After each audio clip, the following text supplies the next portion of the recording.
President Donald Trump is in the Philippines today. He met Philippine President Rodrigo Duterte and his wife before attending a gala celebrating the 50th anniversary of the Association of Southeast Asian Nations. Earlier, President Trump suggested that Russian President Vladimir Putin's assertion that he did not meddle in the presidential election was sincere.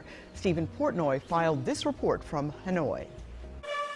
Vietnamese President Truong Dai Quang greeted President Trump at his presidential palace ahead of Sunday's trade talks here in Hanoi.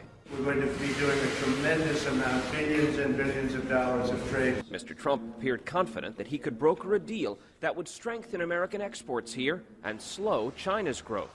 Beijing is Vietnam's largest trading partner. Earlier, aboard Air Force One, the president was back on the defensive when asked if he thought Russian President Vladimir Putin was sincere in his denial of Russian meddling in the U.S. election.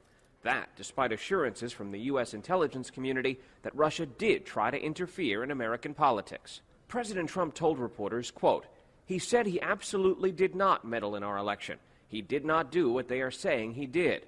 The president added, "I really believe when he tells me that, he means it." What he believes is what he believes.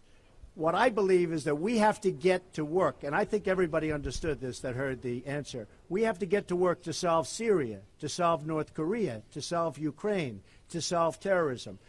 Putin and Mr. Trump crossed paths during the two-day Asia-Pacific Economic Cooperation Summit, but we're told the two leaders had no formal meetings. In a joint statement Saturday, both leaders acknowledged they're sketching out a proposal for a political transition in Syria. Mr. Trump said the Russia probe, which he called an artificial democratic hit job, threatens to get in the way of such agreements with Putin.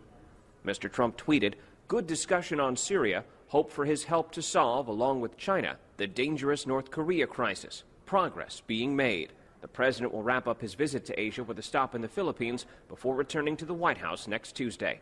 Stephen Portnoy, CBS News, with the president in Hanoi.